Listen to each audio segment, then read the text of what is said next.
விடுமோ, இதோட என்னோட லைஃப் முடிஞ்சு போச்சு அப்படின்னு சொல்லத்துக்கு தான் ஒரு கடினமான சூழ்நிலையின் மத்தியில் கடந்து சென்றேன். லாஸ்ட் இயர் கூட ஒரு 3 வாட்டி நான் ஹாஸ்பிட்டலில் அட்மிஷன் ஆனேன். கடந்த ஜனவரி மாதத்தில் கூட நான் ஹாஸ்பிட்டலில் மிகவும் பலகீனமான ஒரு சூழ்நிலையில் என்னுடைய வயிறுகள் எல்லாம் பெருமி இன்ஃபெக்ஷன் ஆகி ஒரு இக்கட்டான ஒரு சூழ்நிலையில் அனுமதிக்கப்பட்டேன். கர்த்தர் அந்த சூழ்நிலையிலிருந்து என்னை விடுதலை தந்தா. இன்னும் கடந்த வருடத்தில் ஒரு 2.5 months எனக்கு தூக்கமே வராது. அந்த தூக்கம் வராதது நிமித்தமாக காலையில் என்னை எழும்ப முடியாது, என்னுடைய கடமைகளை செய்ய முடியாது. நிமித்தம் காலம் எழும்பினா அப்படியே கவுந்து விழப்போவேன். அது நிமித்தம் ஒரு டிப்ரெஷனான ஒரு சூழ்நிலைக்கு நேராக தள்ளப்பட்டேன்.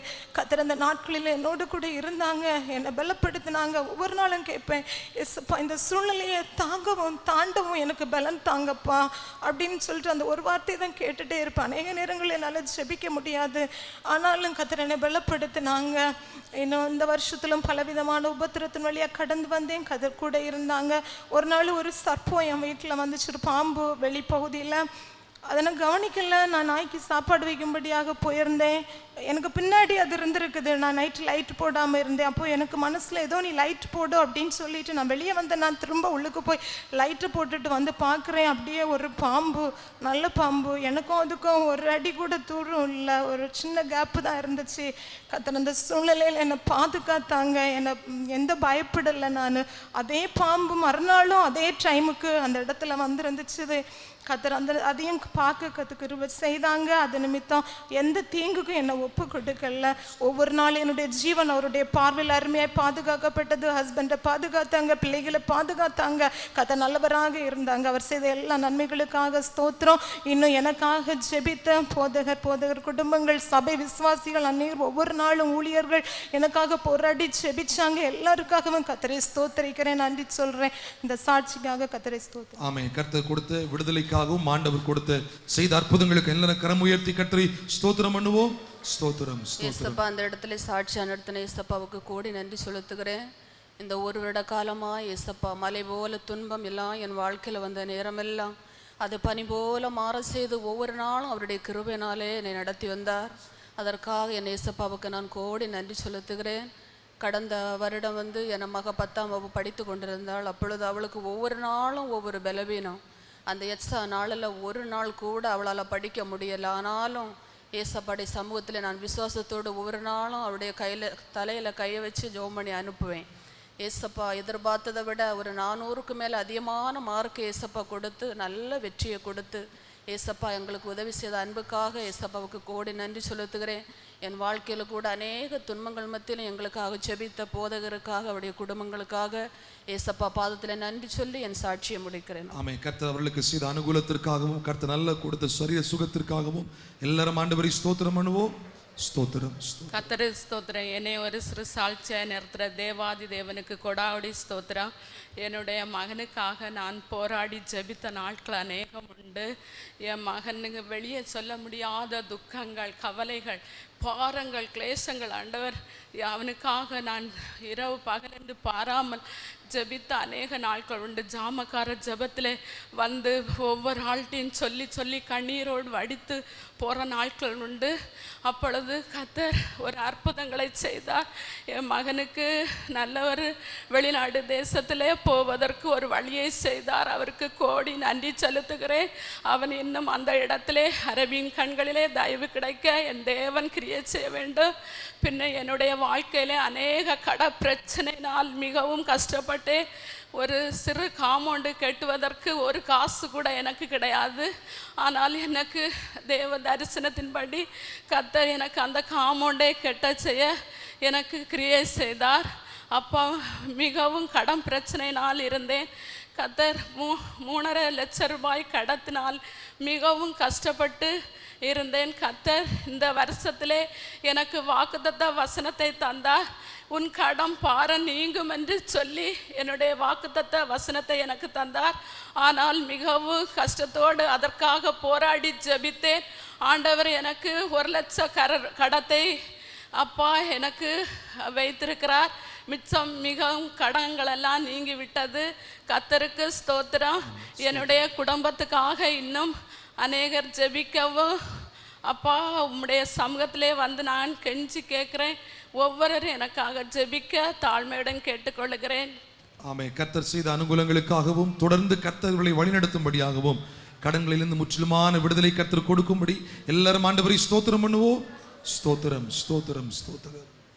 கர்த்தருக்கு ஸ்தோத்திரம். இந்த அடிமை இந்த இடத்துல சாட்சியாக நிறுத்தினா கர்த்தரை துதிக்கிறேன்.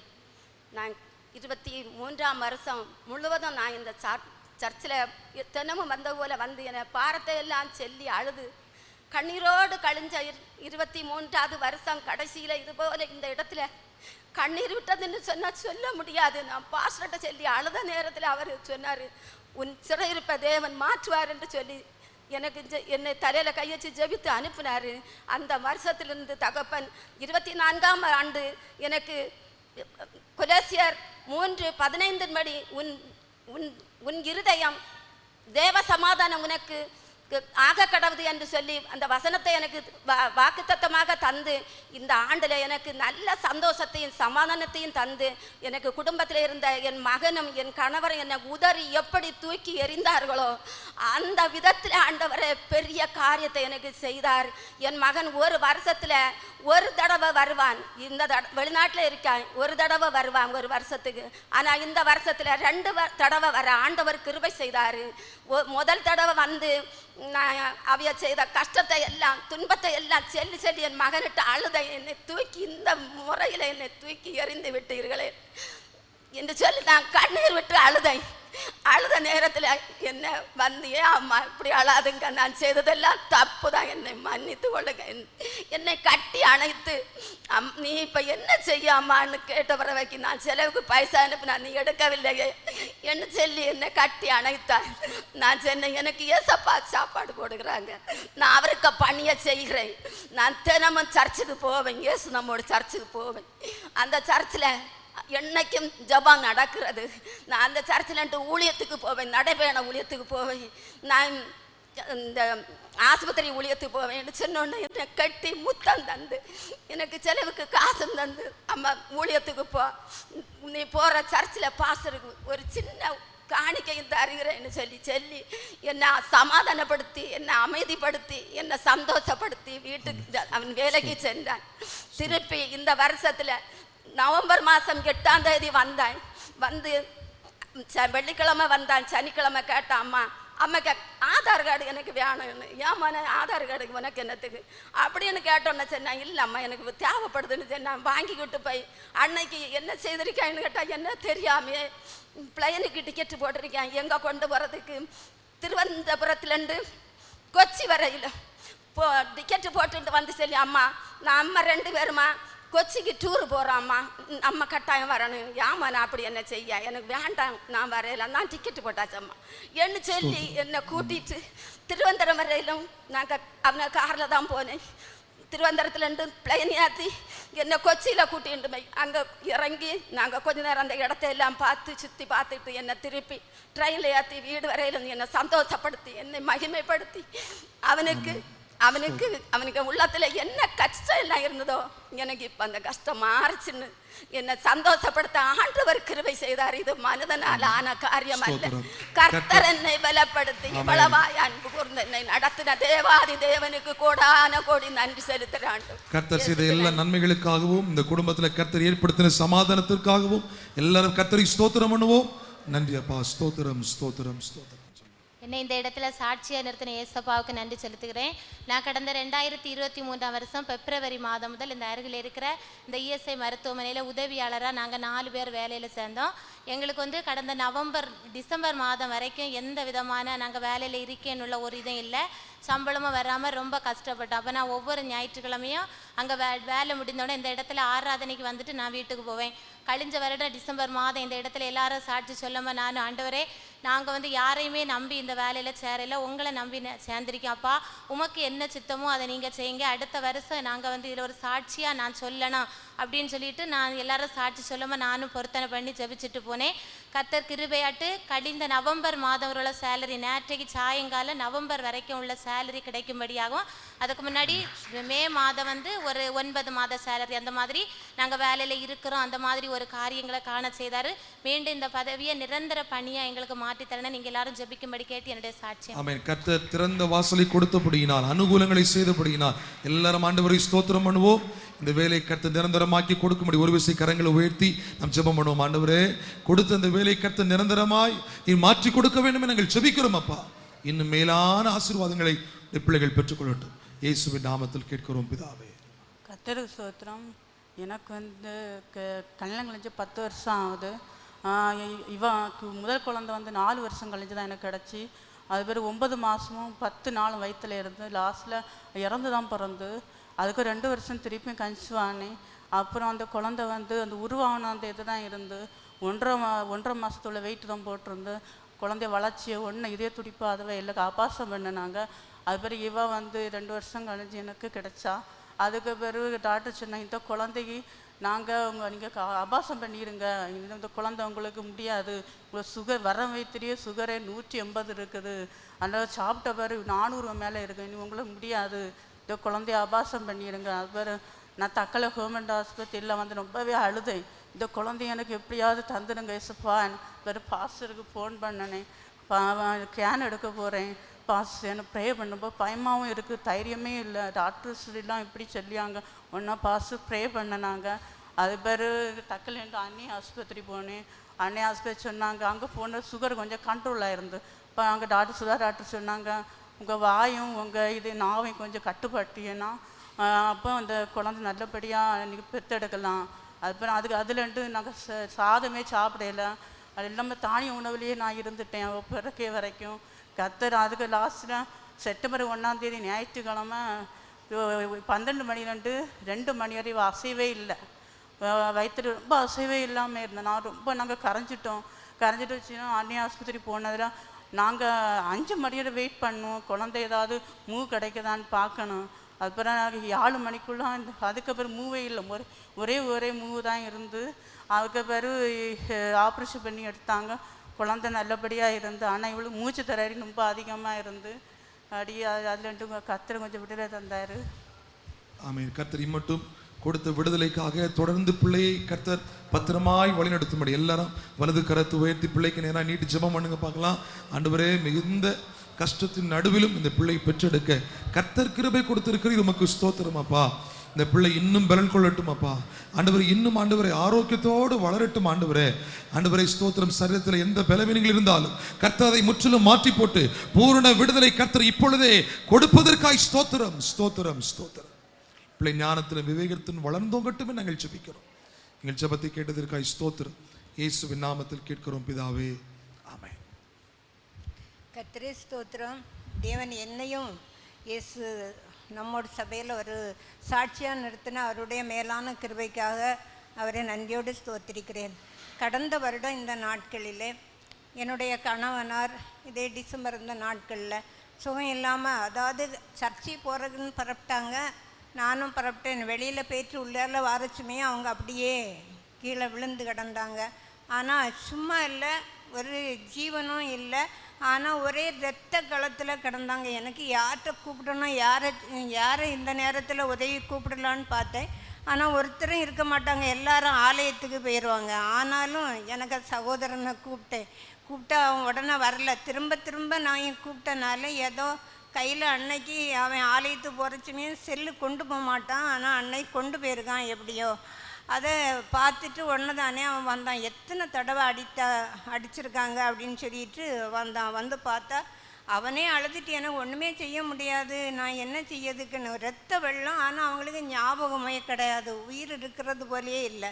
அந்தால ஒன்று தானே வீட்டில் போய் கார் எடுத்துகிட்டு வந்துட்டு ஒன்று எந்த ஹாஸ்பிட்டலுக்கு போகலாம் அப்படின்னு கேட்டான். எனக்கு தெரியாது, அவங்க சும்மா குளச்சலுக்கு தான் போவாங்கன்னு. அப்போ நமக்கு ஆசாரி பள்ளம் போவோம்னு சொல்லி ஆசாரி பள்ளத்துக்கு கொண்டு வந்தோம். அவங்க காலையில் ஹாஸ்பிட்டலுக்கு போய் சேர்ந்தோம். உள்ளால் போனது ஒரு 10 மணி போல் உள்ளால் கொண்டு போனது. சாயங்காலம் 5 மணி ஆனாலும் அவங்க வெளியில் வரலை. அப்போ நான் எல்லாருக்கும் ஃபோன் பண்ணி சொல்லிட்டேன். அதுவரை திரும்ப கொஞ்சம் ஞாபகம் வந்து ஆப்ரேஷன் முடிஞ்சு இங்கே கொண்டு வந்தாங்க. அது பிறகு இங்கேருந்து நான் இயேசு நம்மோட சபைக்கு இங்கே எல்லாம் எல்லா இடமும் பொன் பண்ணியிருந்தேன், என் மகனுக்கு எல்லாருக்கும். ஆனால் பாஸ்டர் எந்த நேரமும் பாஸ்டரும் மகனுமாக ஹாஸ்பிட்டல்லையே வந்து கண்ணீரோடு நல்லா ஜெபம் பண்ணாங்க. எப்படியும் இங்கு உள்ள ஜெபத்தினாலேயும் இன்னும் சந்திக்கிறார் ஊழியத்துலேயும் அவங்க ரொம்ப பாரத்தோடு எல்லாரும் அழுது ஜெபம் பண்ணி என்னுடைய கணவனாருக்க உயிரை ஆண்டவரிடத்துலேருந்து திரும்ப வாங்கி தந்தாங்க. ஆனால் இப்பொழுது எழும்பி இருப்பாங்க, ஒரு 5 நிமிஷம் நேரம் இருப்பாங்க, படுப்பாங்க, அப்படியே இருக்கனால ஒரு ஆலயத்துக்கும் ஒரு இடத்துக்கும் போகாமல் அப்படி இருப்பாங்க. ஆனால் நான் இந்த வீட்டை விட்டு நான் எனக்கு பணி செய்யறதுக்கு போகும்போது நான் இல்லைன்னா எங்கேயாவது போயிடுவாங்க அப்படின்னு ஒவ்வொருத்தரும் என்கிட்ட கம்ப்ளைண்ட் சொன்னாங்க. ஆனால் நான் சொன்னேன், அவங்க எப்படியாவது இந்த குளச்சல்னு சொல்லி இடத்துல வந்துட்டு தான் போவாங்க. நான் அப்போ கேட்பேன், ஆலயத்துக்கு ஒரு நாள் வாங்க அப்படின்னு. எனக்கு இருக்க முடியாது அப்படின்னு சொன்னேன். இன்னும் எல்லாருக்க ஜபத்தினாலேயும் இயேசு நம்மோட சபையில் உள்ளவங்க பொறுப்பாக பாஸ்டருக்கு மகன் மனைவி யாவரும் கண்ணீரோடு என் குடும்பத்துக்காக ஜெபம் பண்ணனால என் புருஷன் இந்த நாளிலும் உயிரோடு இருக்க ஆண்டவர் கிருபை செய்தார். அவருடைய மேலான கிருபைக்காக அவர் கோடான கோடி ஸ்தோத்திரம். அது மட்டும் இல்லை, இந்த இடத்துல ஆண்டவர் அவங்களையும் கொண்டு வரும்படியாக உங்கள் ஜெபத்தில் நீங்கள் தாங்கி ஜெபிக்கும்படி கேட்டுக்கொள்ளுங்க. ஆமென். அந்த ஐயாவுக்கு கர்த்தர் கொடுத்த நல்ல சுகத்திற்காக நம்ம எல்லாரும் நன்றி சொல்லுவோம். ஆண்டவரே உமக்கு நன்றி. தொடர்ந்து உம்மை ஆராதிக்கும்படி நல்ல உணர்வை கர்த்தர் கொடுக்க வேண்டும் என நாங்கள் ஜெபிக்கிறோம். இயேசுவின் நாமத்தில் கேட்கிறோம் பிதாவே. என்னை இந்த இடத்துல சாட்சியாக நிறுத்தின தேவாதி தேவனுக்கு கோடி. ஏசப்பா இந்த வருஷத்தில் எங்கள் குடும்பத்தையும் என்னையும் இந்த குடும்பத்தில் எங்களை கண்மணி மணி போல் எங்களை பாதுகாத்தார். அதுக்காக நன்றி. ஏசப்பா இந்த வருஷத்தில் எங்களுக்கு ஒரு சொந்தமான ஒரு நல்ல வீடை தந்தாங்க. அதுக்காக ஏசப்பாவுக்கு நன்றி சொல்லுகிறேன்.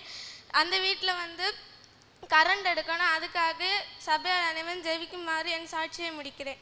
ஆமென். கர்த்தர் கொடுத்த அந்த வீட்டில் இன்னும் ஆசீர்வாதங்கள் பெருகி வரட்டும். ஒரு விசை கரம் உயர்த்தி ஆண்டவரே இந்த கரண்ட் எடுப்பதற்கு இருக்க எல்லா தடைகளும் மாறி போகட்டும். ஆண்டவரே சீக்கிரமாய் அனுகூலத்தை கர்த்தரீர் செய்வதற்காய் ஸ்தோத்திரம் ஸ்தோத்திரம்.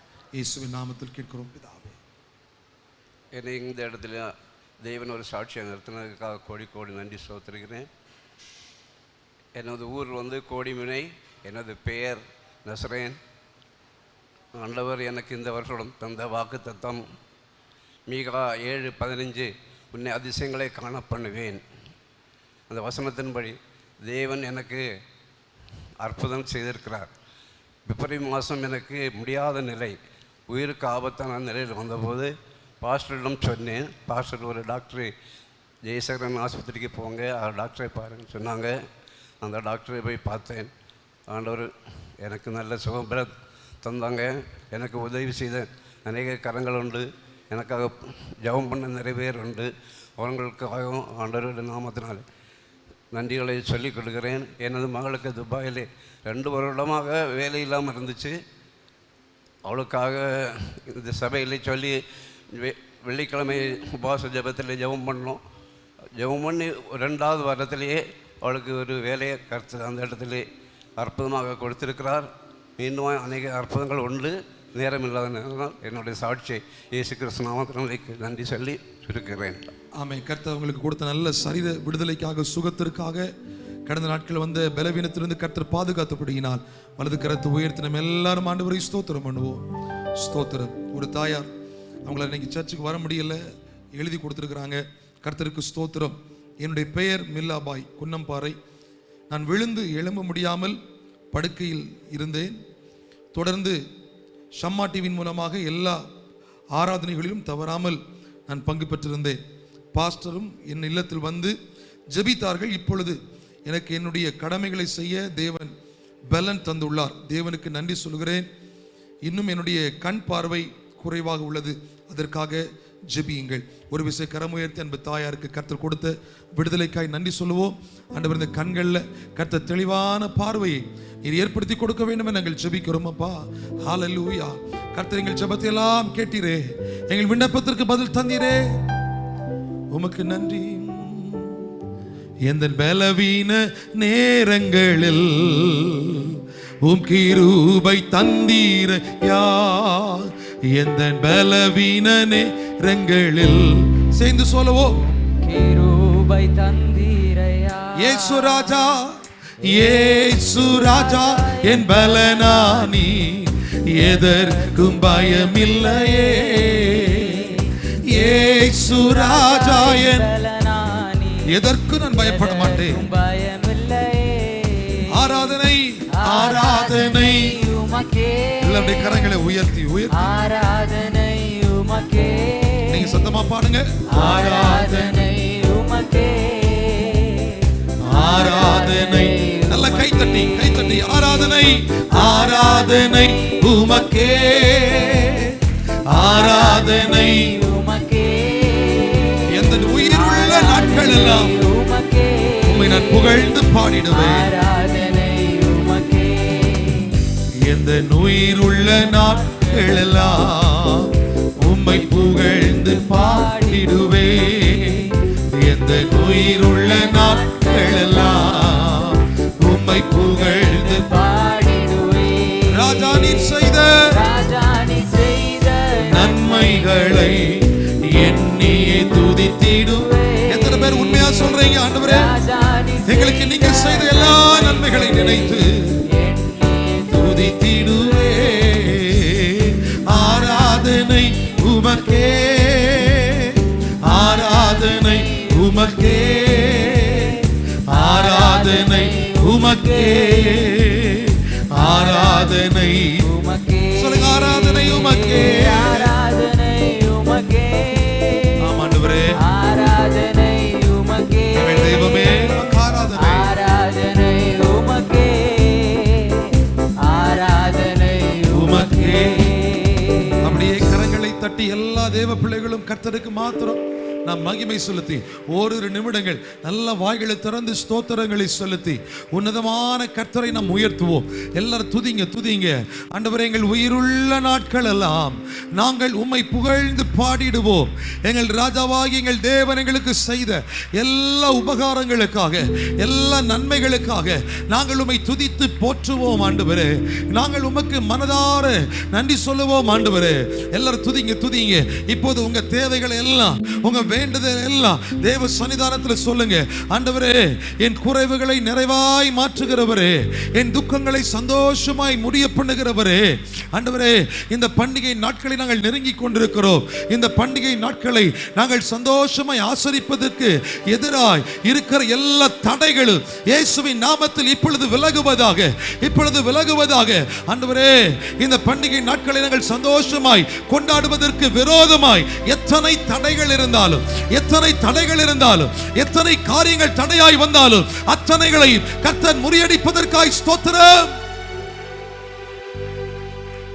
ஜெபிங்க, அப்படியே கூப்பிடுங்க. அப்பான்னு கூப்பிடுங்க. ஆண்டவரே, இயேசுவேன்னு கூப்பிடுங்க. நீங்களும் நானும் தேடி வந்திருக்கிற ஆண்டவர் நம்முடைய விண்ணப்பத்திற்கு எல்லாம் பதில் தருகிறவர். நம்முடைய வேண்டுதல் எல்லாம் அவர் கேட்கிறவர். உங்க அருகில வந்து கர்த்தர் கேட்கிறா, என் மகனே, என் மகளே, உனக்கு நான் என்ன செய்யணும்னு நீ விரும்புற? கர்த்தர் கேட்கிறா. ஹல்லேலூயா. அன்னைக்கு பலவீனத்தோடு ஒரு சுகத்தை எதிர்பார்த்து வந்தவர்களுக்கு நான் என்ன செய்யணும்னு கேட்ட ஆண்டவர் இன்னைக்கு உங்களை பார்த்து கேட்கிறாரு, என் மகனே, என் மகளே, நான் உனக்கு என்ன செய்யணும்? சொல்லுங்க. ஆண்டவரே, உமக்கு சுத்தமானால் எங்களை சுத்தமாக்கும். ஆண்டவரே, இதுதான் அவருடைய பதிலாக இருந்தது. இன்னைக்கு கர்த்தர் உங்களை பார்த்து கேட்கிறாரு, உனக்கு நான் என்ன செய்யணும்னு விரும்புற? உங்க விண்ணப்பத்தை சொல்லுங்க, உங்க வேண்டுதலை சொல்லுங்க. ஆண்டவரே, இது உமக்கு சுத்தமானால் எங்களை சுத்தமாக்கும். சுத்தமானால் இந்த காரியத்தை கரத்துல தாங்க. இது உமக்கு சுத்தமானால் அற்புதம் நடக்கட்டும் அப்பா, அற்புதம் நடக்கட்டும் அப்பா, அற்புதம் நடக்கட்டும் அப்பா, அற்புதம் நடக்கட்டும் அப்பா. ஜெபிங்கப்பான்னு கூப்பிடுங்கப்பா. உங்க தேவையெல்லாம் சொல்லுங்க. உங்கள் ஜெபத்திற்கு பதில் தருகிற ஆண்டவர் உங்கள் கண்ணீரின் ஜெபத்தை பார்த்துவிட்டு சும்மா போகிறவர் அல்ல. உங்கள் வேதனைகளை பார்த்துவிட்டு அப்படியே போயிட்டு வாரேன்னு சொல்லுகிறவர் அல்ல. உங்கள் அருகிலே வந்து உங்களை விடுதலை ஆக்குகிறவர், உங்களை தொட்டு சுகமாக்குகிறவர். உங்க மனதில் இருக்கிற எல்லா கவலைகளை, எல்லா சஞ்சலங்களை, எல்லா பாரங்களை உங்களை விட்டு அகற்றி போடுகிறவர். அந்த தெய்வத்தை நோக்கி கூப்பிடுங்க, அப்பான்னு கூப்பிடுங்க. எல்லாரும், இயேசுவே, எங்களுக்கு ஒரு விடுதலையை தாங்கப்பா. இயேசுவே, எங்களுக்கு ஒரு அற்புதத்தை செய்யுங்கப்பா. இயேசுவே எங்க வாழ்க்கையில மாறுதலை சம்பவிக்க பண்ணுங்கப்பா. இயேசுவே முடியாது என்று நாங்கள் நினைத்த காரியத்தில் ஒரு அற்புதத்தை செய்யுங்கப்பா. கர்த்தர் நம்முடைய ஜெபத்தை எல்லாம் கேட்டபடியினால் ஒரு விஷயம் கூட நல்ல கரங்களை தட்டி, உன் வேண்டுதல் கேட்கப்பட்டது மகனே, உன் விண்ணப்பத்தை கேட்டே, உன் கண்ணீரை கண்டே என்று சொன்ன ஆண்டவர் இன்னைக்கு உங்களை பார்த்து சொல்றாரு, என் மகனே என் மகளே, உன் விண்ணப்பத்தை கேட்டேன், உன் கண்ணீரை கண்டே. நீங்கள் வேதனை நீங்கி சுகமாயிருப்பதற்கு கர்த்தர் உங்க குடும்பத்தில் ஒரு அற்புதத்தை செய்து விட்டார்.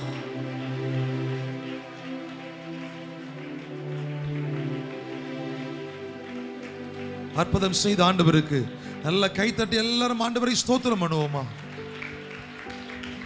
எல்லாரும் ஸ்தோத்திரம் பண்ணுங்க. ஸ்தோத்திரம் ஸ்தோத்திரம் ஸ்தோத்திரம் ஸ்தோத்திரம். ஹalleluya.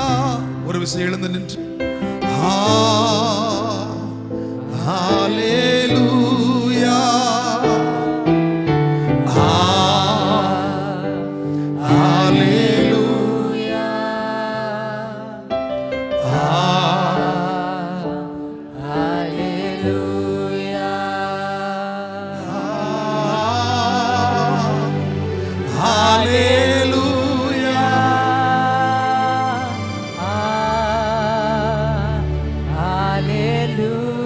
எல்லா தேவ பிள்ளைகளும் இரு கரங்களை உயர்த்தி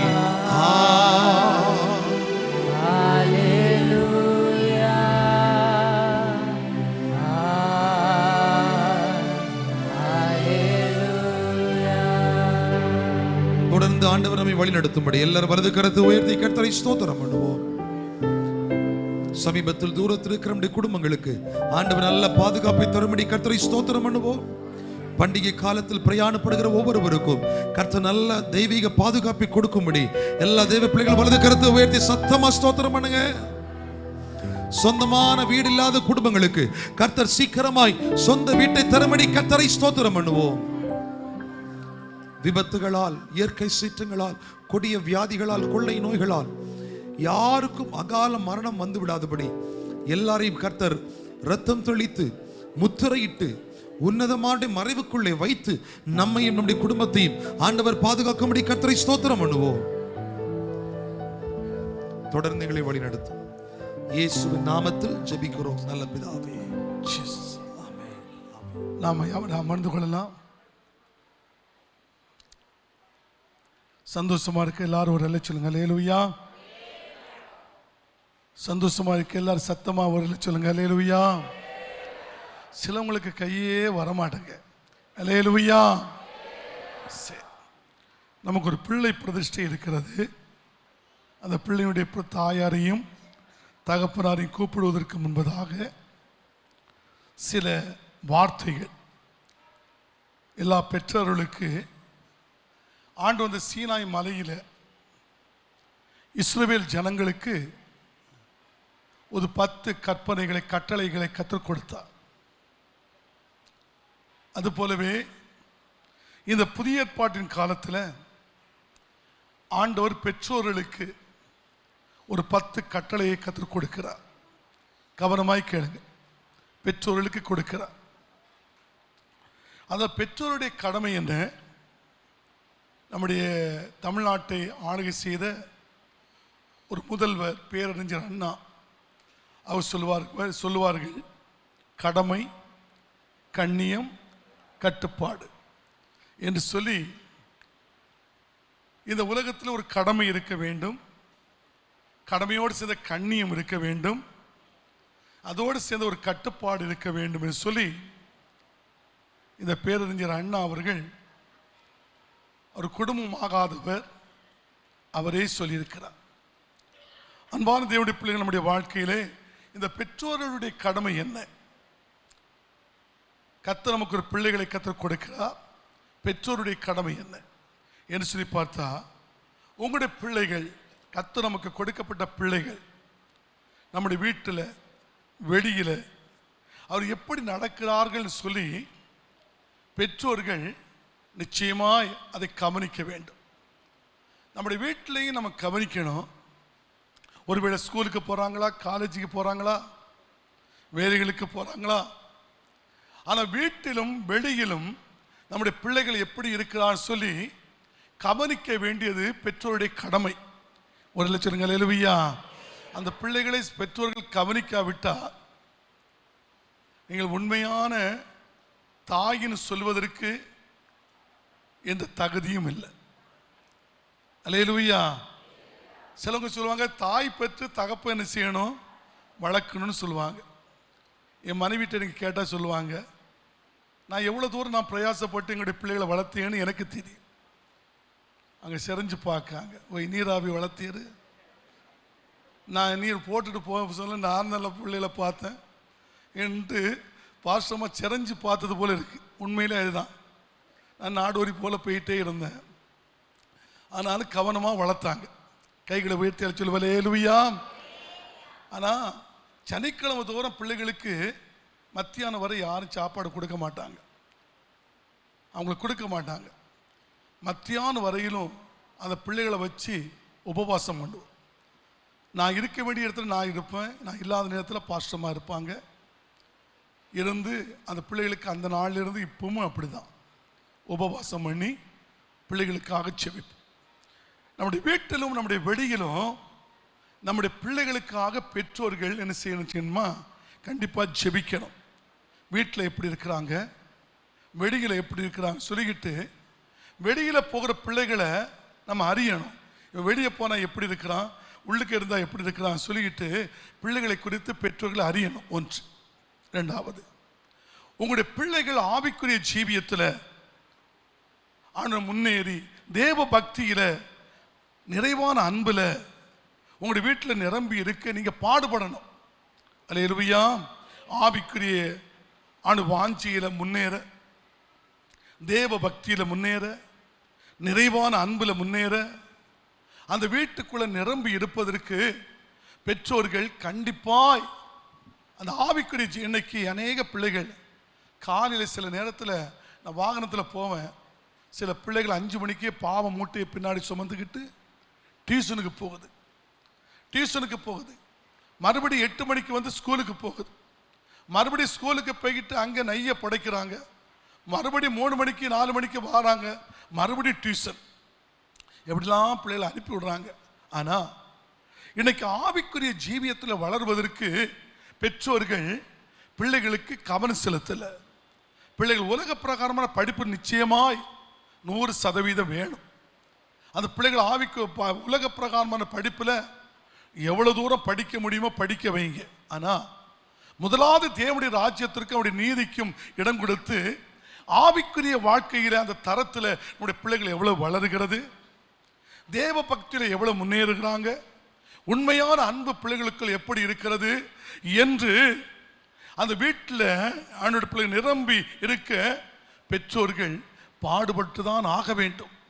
நீங்கள் பாடுபடாவிட்டால், அந்த ஆவிக்குரிய ஜீவி உங்களுடைய பிள்ளைகளுக்கு இல்லாவிட்டால், உலக ஆசீர்வாதம் இருக்கும் பொழுது இன்னைக்கு எத்தனையோ பெற்றோர்கள் அவருடைய வாயை கட்டி வயிற்றை கட்டி அவங்க சாப்பிடாம பிள்ளைகளுக்கு சாப்பாடை கொடுத்து, அவங்க படிக்காம பிள்ளைகளுக்கு படிப்பை கொடுத்து, இன்னைக்கு உயர்ந்த பதவிகளில் போனதுக்கு பிறகு இன்னைக்கு பெற்றோர்களை மதியாதபடி பெற்றோர்களை புறம்பே தள்ளி எத்தனையோ பெற்றோர்கள் கதறுகிறார்கள். ஐயா நல்லா இருக்குன்னு ஐயா நான் நினைச்சேன், ஆவிக்குரிய ஜீவியத்தில் இன்னைக்கு நான் வளர்க்கறதுக்கு தவறிட்டேன், உலக ஆசீர்வாதத்தில் வளர்த்து விட்டேன், என் பிள்ளை போய் இதை கவனிக்கல என்று சொல்லிக்கிட்டு எத்தனையோ பெற்றோர்கள் கதறுகிறார்கள்.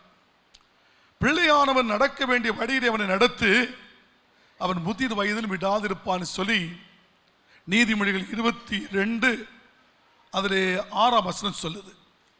13ஆம் வசனம் சொல்லுகிறது, பிள்ளையின் நெஞ்சிலே மதியனம் ஒட்டி இருக்கும், அது தண்டனையின் பிரம்பு அவனை அகற்றும் என்று சொல்லப்பட்டிருக்கிறது.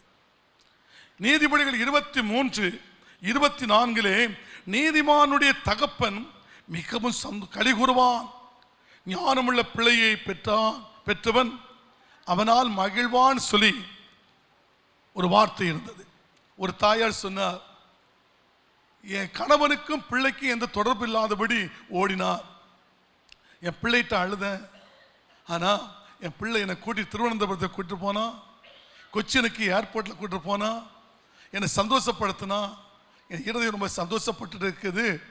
ஏமா நீ இயேசு நம்முடைய சபைக்கே பெயரம்மான்னு சொல்லிக்கிட்டு ஆண்டவர் பாஸ்டருக்கு காணிக்கையும் கொடுத்து இதை நான் தந்தேன்னு சொல்லிக்கிட்டு பாஸ்டர்கிட்ட கொண்டு கொடுன்னு சொல்லி அந்த பையன் காணிக்கையும் கொடுத்து அந்த தாயார மகளை பண்ணியிருக்கிறான்.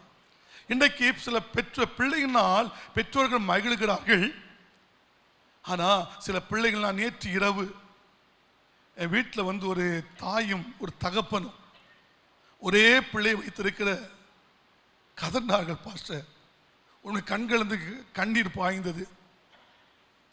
எல்லாம் நான் காட்டாத அன்பு இல்லை, அவன் காங்கி கேட்காத பொருட்கள் இல்லை, நான் எல்லாம் கொடுத்துட்டேன் ஐயா. எங்களை 2 பேரையும் அவன் படுத்தாத வேதனை வேதனை வேதனை என்று சொல்லிக்கிட்டு எப்போ பார்த்தாலும் அவன் வீடியோவில் இருக்கிறான், இந்த பப்ஜியில் இருக்கிறான், எந்த நேரம் பார்த்தாலும் பப்ஜியில் இருக்கிறான், எந்த நேரம் பார்த்தாலும் வீடியோவில் இருக்கிறான். என்னால் முடியல பாஸ்டர், என்னால் முடியல என்று கதற ஆரம்பித்தார்கள். அன்பான கர்த்தருடைய பிள்ளைகளே, நம்முடைய வாழ்க்கையிலே அந்த பிள்ளைகளை ஆவிக்குரிய ஜீவிதமாக ஆவிக்குரியவன் தான், அதுவும் சபைக்கு வரக்கூடிய பிள்ளை தான்.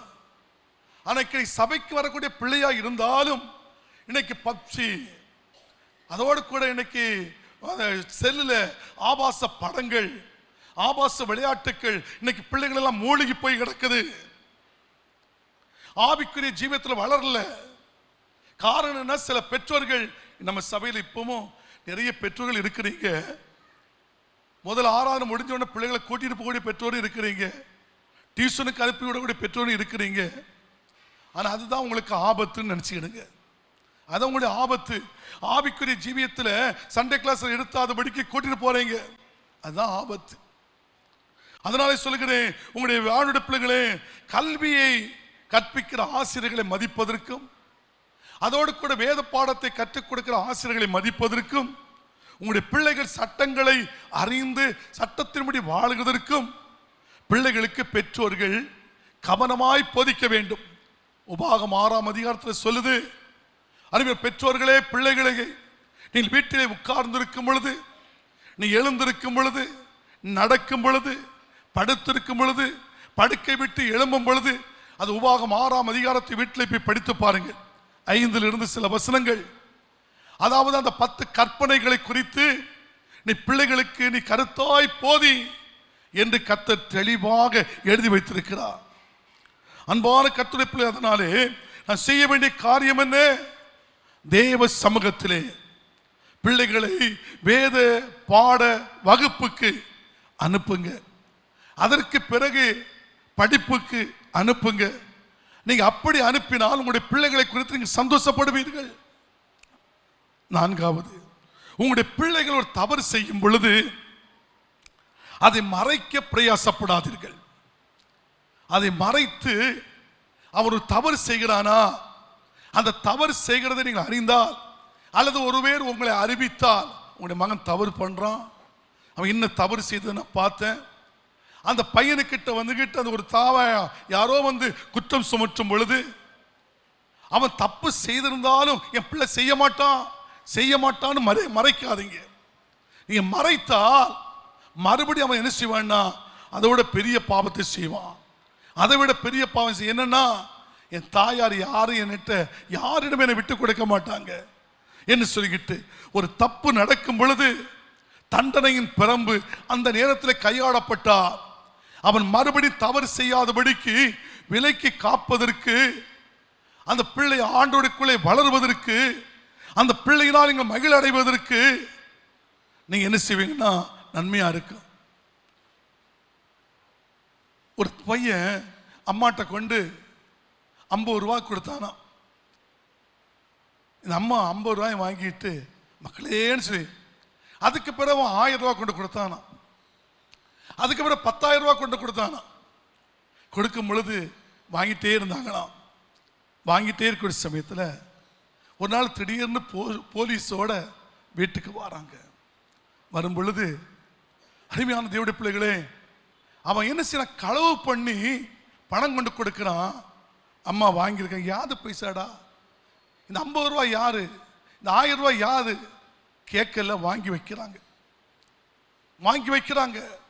கடைசி பார்த்து அவன் திருடி கொடுக்கிற பைசா தாய்க்கு ஒரு பங்கு கொடுக்கிறான். அந்த நேரத்தில் அம்மா உங்களுடைய ஒரு வார்த்தை கேட்க சொல்லணும்மா என்ன சொல்ல, காத்துல வந்து சொல்லவும் அந்த காத்தை கடிச்சு எடுத்துட்டானா.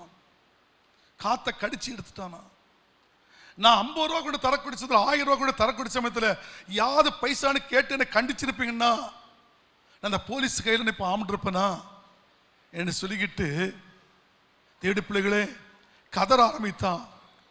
அவனுடைய வாழ்க்கை அவன் சிறைச்சாலையில் அனுபவிக்க ஆரம்பித்தான். இன்னைக்கு அநேக பெற்றோர்கள் சில தவறுகள் செய்கிறதும் பார்க்க முடிகிறது, சில பெற்றோர்கள் கண்டிக்கிறதையும் பார்க்க முடிகிறது. அதனால நான் உங்களுக்கு சொல்லுகிறேன், கவனமாய் கேளுங்கள். உங்களுடைய பிள்ளைகள், தேவனுடைய பிள்ளை பலவிதமான சோதனைகளுக்கு உட்பட்டு விடாதபடிக்கு, பலவிதமான பாவங்களுக்கு அகப்பட்டு விடாதபடிக்கு அளவுக்கு மிஞ்சின பணத்தை கொடுத்து பழகாதீங்க. ஸ்கூலுக்கு போனாலும் காலேஜுக்கு போனாலும் அளவுக்கு மிஞ்சின, டே நீ இப்போ சாப்பிடாம என்னாவே சாப்பிடுறா, அளவுக்கு மிஞ்சின பணத்தை கொடுக்காதீங்க. அளவுக்கு மிஞ்சின பாசத்தையும் வைக்காதீங்க. பாசம் வைக்கணும், பாசத்தை இருதயத்தில் இருக்கணும், பாசத்தை காட்டணும். ஆனாலும் அளவுக்கு மிஞ்சின பாசமோ அளவுக்கு மிஞ்சின பணமோ உன் பிள்ளைகளுக்கு கொடுத்தால், கண்டிக்க வேண்டிய இடத்துல கண்டிப்பு இல்லாம, ஆண்டோடைய பிள்ளை கண்டிக்க வேண்டிய இடத்துல நீ அரவணைக்கும் பொழுது அது ஆபத்திலும் சில பாவத்திலும் பிள்ளைகளை மூழ்கடிக்க வைக்கிறது. அதுபோலவே ஒருவேளை உங்களுக்கு ஆண் பிள்ளையா இருக்கலாம், பெண் பிள்ளையா இருக்கலாம், ஒழுங்கான முறையின்படி தகுதியான வஸ்திரத்தை கொடுங்க. ஆம்பளை பிள்ளைக்கு ஆம்பளை வஸ்திரத்தை கொடுங்க, பொம்பளை பிள்ளைக்கு பொம்பளை பிள்ளை வஸ்திரத்தை கொடுங்க. இப்படி கொடுத்தா இன்னைக்கு ஆம்பளை யாரு பொம்பளை யாருன்னு தெரியல, ஆம்பளை யாரு பொம்பளை யாருன்னு சொல்லி தெரியல. அவ்வளவு தூரம் பிள்ளைகளுடைய வாழ்க்கை நாகரீகங்கள் தேசத்தில் பெருகிவிட்டது. இன்னைக்கு தேவனுடைய பிள்ளைகளே, இன்னைக்கு பையமார பார்த்தா ஒரு பையனை குறிய சொன்னேன், நம்ம சபையில் உள்ள பையனை தான் குறிய சொன்னேன். உள்ளாட வெளியே தெரியுது. ஏன்னா அவன் போட்டிருக்கிற பேந்து அந்த தொடைக்கு கீழே போட்டிருக்கான், இடுப்புக்கு மேலே போட வேண்டிய பேந்து தொடைக்கு கீழே போட்டிருக்கிறான். எவ்வளவு வேதனையா இருக்கு தெரியுமா? அருமையான தேவனுடைய பிள்ளைகள், இன்னைக்கு அநேக முக்காடு போடணும்னு பொம்பளைகளுக்கு சொல்லுது, பொம்பளைகளுக்கு முக்காடு போடணும்னு சொல்லிக்கிட்டு இன்னைக்கு பையன்மாரெல்லாம் முக்காடு போட்டு நிறைய முடிய வச்சுட்டு நிற்கிறான். பொண்களெல்லாம் கிராப் அடிச்சுட்டு போகுது, நிறைய போயிட்டே இருக்குது. அப்படிப்பட்ட நிலைமையில ஆம்பளை யாரு பொம்பளை யாருன்னு தெரியல, அது ட்ரெஸ்லையும் தெரியல, முடியிலையும் தெரியல. பெற்றோர்கள் உங்களுடைய கடமை, அந்த கடமையை நீ கவனிக்கிற, வீட்டிலும் வெளியிலும் உன் பிள்ளைகள் எப்படி இருக்கிறார்கள் சொல்லி நீ கவனிக்க வேண்டிய ஒரு அவசியம். கைகளை உயர்த்தி சொல்வலே லூயா, சத்தத்தை உயர்த்தி சொல்வலே லூயா. உங்களுடைய பிள்ளைகள் நித்திய ஜீவனை சுதந்திரித்துக் கொள்வதற்கு, அந்த பரலோக ராஜ்யத்தை சுதந்திரித்துக் கொள்வதற்கு அருமையான தேவனுடைய பிள்ளைகளே, நீங்கள் பிரயாசப்பட்டுதான் ஆகணும். பிரயாசப்படாவிட்டால் ஆண்டவர் நிச்சயம் அந்த பிள்ளையை குறித்த கணக்கை உன் கையில கேட்பார். கேட்பாரா கேட்க மாட்டாரா? கேட்பா. அது உங்களுடைய பிள்ளைகளை ஒரு வேளையில படிப்புக்கு முக்கியம் கொடுங்க, வேத பாடத்துக்கு முக்கியம் கொடுங்க. உங்களுடைய பிள்ளைகளை ஆவிக்குரிய ஜீவியத்திலே விட்டு விட்டு கர்த்தருக்காக ஏதாவது ஒரு காரியம் செய்வதற்கு, ஏதாவது சின்ன சின்ன ஊழியம் செய்வதற்கு அந்த பிள்ளைகளையும் பழப்பி வைங்க. அந்த பிள்ளைகளுக்கு ஒரு போதித்து கொடுங்கள். கர்த்தர் உங்களை ஆசீர்வதிப்பார். கைகளை உயர்த்தி சொல்வலே லூயா, சத்தத்தை உயர்த்தி சொல்வலே லூயா, இன்னொரு சொல்வலே லூயா. ஆனால் இன்னைக்கு அநேக பெற்றோர்கள் தவறி போய் இருக்கிறார்கள். அது நிமித்தம் பிள்ளைகள் மனம் போல வாழ்க்கை வாழ்ந்து கொண்டிருக்கிறது. அதனாலே பெற்றோர்களே, உங்களுடைய பிள்ளைகளை சரியாக கவனியுங்கள். கர்த்தர் உங்களை ஆசீர்வதிப்பாராக. அருமையான தவிர ஜோலின் இவாஞ்சலின் மெர்சி, நீங்கள் மேடைக்கு வரலாம், மேடைக்கு வரலாம். கர்த்தர் உங்களுக்கு கொடுத்த பிள்ளையை எங்கள் கொண்டு மேடைக்கு வரலாம். நான் இதை எதற்கு நான் உங்களுக்கு சொல்லுகிறேன், கவனமாய் கேளுங்கள். ஏனோக்கு இன்னைக்கு ஆவிக்குரிய ஜீவியத்தில் அநேக பேர் இருக்கிறார்கள். அநேக ஆவிக்குரியவர்கள் பிள்ளைகளை ஆவிக்குரிய நிலைமையில வளர்க்கல. கொஞ்சம் நின்றுக்கிடுங்க. வழக்கல்ல. ஏனோக்கு தேவனோடு சஞ்சரித்தவன் தான். ஆனா ஏனோக்கு தன்னுடைய ஆத்மாவை காத்து கொண்டான். தேவனோடு சஞ்சரித்து மரணத்தை காணாமல் எடுத்துக்கொள்ளப்பட்டான். ஆனா ஏனோக்குடைய பிள்ளைகள் கர்த்தரோடு இல்லை. கர்த்தரோடு இல்லை. பெரு வெள்ளத்துக்கும் பெரிய அழிவுக்கும் நோவாவும் குடும்பமும் தப்புவிக்கப்பட்டது. தப்புவித்து தேவனுடைய பிள்ளைகளே அந்த பயங்கரமான அழிவிலிருந்து வெளியாக்கப்பட்டார்கள், பேழையிலிருந்து புறப்பட்டார்கள். ஆனா நோவா தன்னுடைய பிள்ளைகளை சரியான விதத்திலே நடத்தவில்லை. நோவா தன்னுடைய ஆத்மாவை காத்துக்கொண்டார். இஸ்ரவேல் எகிப்திலிருந்து இஸ்ரவேல் ஜனங்களை மோசேயை வழிநடத்தினான். வழிநடத்தினது உண்மைதான். ஆனா மோசேயுடைய பிள்ளைகள் சரியாக ஆண்டவரோடு இல்லை. இன்னைக்கு அது போலதான் ஆவிக்குரிய பெரியவருடைய பிள்ளைகள் ஆண்டவரோடு இல்லை. ஆண்டவரோடு இல்லை. ஆண்டவரை விட்டு தூரம் போயிருக்கிறது. அதோடு கூட பக்தி வைராக்கியம் கொண்ட பினேகாஸ் விபச்சார செய்தவர்களை கூந்தி குத்தினான். அதே பினேகாசுடைய பிள்ளைகள் விபச்சாரம் செய்ய ஆரம்பித்தது. பக்தி வைராக்கியத்தை ஊரிலே காட்டினான், வீட்டிலே அவன் காட்டவில்லை. பினேகாஸ் பிரதான ஆசாரியனாகி ஏலி சாமுவேலை வளர்த்தான். தேசத்துடைய ராஜாக்களை அபிஷேகம் பண்ணுகிற சாமுவேலை வளர்த்தான். ஆனால் ஏலி தன்னுடைய 2 பிள்ளைகளை ஆண்டவருக்குள் வழிநடத்துவதை தவறிவிட்டான். ஏலி தவறிவிட்டான். அந்த ஏலியுடைய பிள்ளைகள் பிடரி விழுந்து செத்து போனது. ஏலியுடைய பிள்ளைகளும் செத்து போனது. ஏலியும் பிடரி விழுந்து செத்து போனான். அன்பான கர்த்தருடைய பிள்ளைகளே, நான் ஒன்று உங்களுக்கு சொல்லுகிறேன். பெரியவர்கள் எல்லாம் அவருடைய ஆத்மாவை காத்து கொண்டார்கள். ஆனா பிள்ளைகளை சரியான நடத்தல. ரிஜோலின் இவாஞ்சலின் மெர்சி, கர்த்தர் உங்களுக்கு கொடுக்கப்பட்ட இந்த பிள்ளையை அந்த மனோவா கேட்கிறான், ஆண்டவரே நான் பிள்ளை எப்படி வளர்க்கணும், எந்த நிலைமையில் வளர்க்கணும்னு சொல்லிக்கிட்டு மனோவா பிள்ளையை வளர்ப்பதை குறித்து ஆண்டோட கேட்டான். அதோடு கூட அருமையான தேவனுடைய பிள்ளைகளே, ஒரு கற்பத்தில் 2 பிள்ளை சண்டை போட்டுட்டு நடந்தது. இந்த பிள்ளையுடைய நிலைமை என்னன்னு சொல்லிக்கிட்டு அது யாரு, ரெபேக்கா ஆண்டவர்கிட்ட விசாரிக்க போனாங்களாம். ஆண்டவர்கிட்ட விசாரிக்க, ஆண்டவரே என் பிள்ளை குறித்து உங்களுடைய திட்டம் என்ன, என் பிள்ளை குறித்து உங்களுடைய சித்தம் என்ன, என் பிள்ளை குறித்து உங்களுடைய வெளிப்பாடு என்ன. ரிஜோலின் இவாஞ்சலின் ஆண்டோட கேட்பீங்களா? சோதரம்.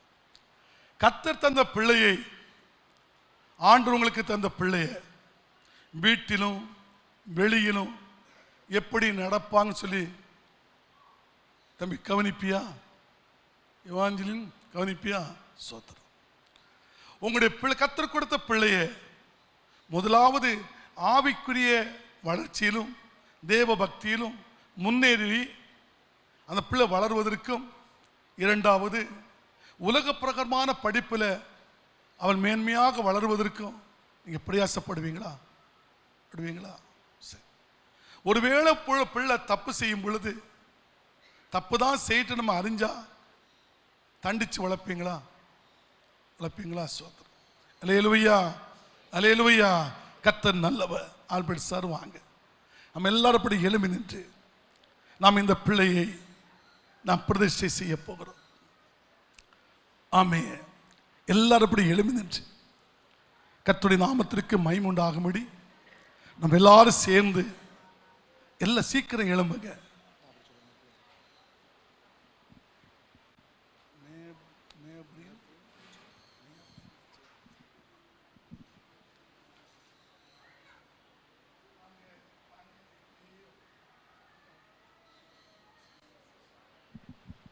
எடுங்கப்பா, சீக்கிரம் போட்டா எடுங்க. இவன் ஜம்முன்னு பார்க்குறாங்க. அல்லேலூயா. கர்த்தர் நல்லவர். அருமையானவர்களே, என் கையில் இருக்குதான் அந்த பிள்ளைய என்னுடைய ஆவியினுடைய கண்களால் ஒரு காட்சி பார்க்கிறது. ஒரு யோசேப்பை போல அநேக குடும்பத்துக்கு அவன் உதவி செய்கிற ஒரு பிள்ளையை நான் போல பார்க்கிறேன்.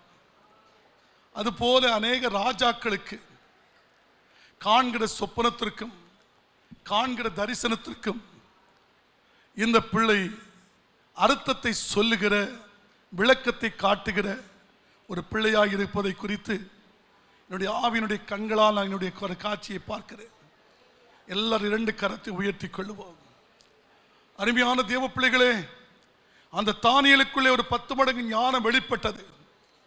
அந்த 10 மடங்கு ஞானம் உள்ளவனாக என்னுடைய ஆவியினுடைய கண்களால் இந்த பிள்ளையை நான் பார்க்கிறேன். அல்லேலூயா. ரிஜோலியன் இவாஞ்சலுடைய பிள்ளை 10 மடங்கு ஞானமுள்ள பிள்ளையாக, அருமையான தேவனுடைய பிள்ளை, அநேக குடும்பத்தை போஷிக்கிற பிள்ளையாக, அநேக பெற்றோருடைய கண்ணீரை துடைக்கிற பிள்ளையாக இந்த பிள்ளையினுடைய ஒரு தரிசன பார்வையை நான் பார்க்கிறேன். ஓ ஹல்லேலூயா, ஹல்லேலூயா. ஆண்டவரே, இந்த பிள்ளை அந்த தேசத்திற்கும் ஜனங்களுக்கும் குடும்பத்திற்கும் அந்த சபைக்கும் ஒரு ஆசீர்வாதத்தினுடைய ரெகபோத்தாக ஆண்டவரே ஸ்தோத்திரிக்கிறோம் ஐயா. ஆண்டவர் தேசத்திற்கும் ஜனங்களுக்கும் அநேக தாயினுடைய கண்ணீரை, தகப்பனுடைய கண்ணீரை துடைக்கின்ற ஒரு ஆறுதலின் பிள்ளையாகவும் ஆண்டவரே ஸ்தோத்திரிக்கிறோம் ஐயா. தேசமே பஞ்சத்துக்குள் இருந்த பொழுது யோசேப்பை கொண்டு அநேக குடும்பத்துக்கு போஷித்தது போல இந்த பிள்ளை அநேக குடும்பத்துக்கு போஷிக்கிற ஒரு கனி கொடுக்கிற ஒரு கொடியாக, ஆண்டவரே ஒரு செடியாக இன்னும் வைத்திருப்பதற்காக நமக்கு நன்றி செலுத்துகிறோம்.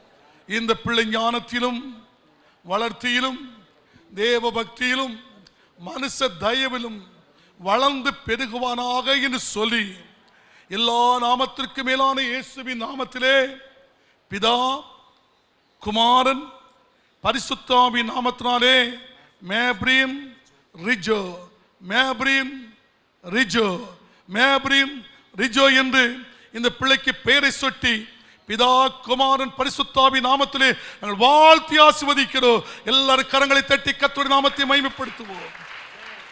இந்த பிள்ளையை பெற்றெடுத்த கற்பம் பாக்கியம் உள்ளதுன்னு சொல்லி தேசத்தின் ஜனங்கள் புகழத்தக்க பிள்ளையை கர்த்தர் ஆசீர்வதிப்பதற்காக நன்றி செலுத்துகிறோம்.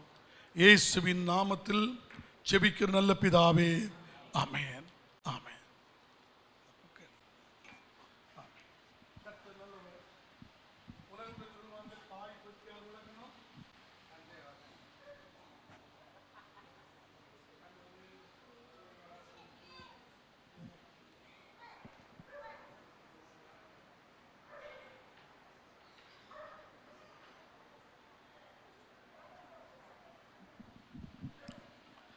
எல்லாரும் ஒரு அல்ல சொல்லுங்க, அல்லேலூயா.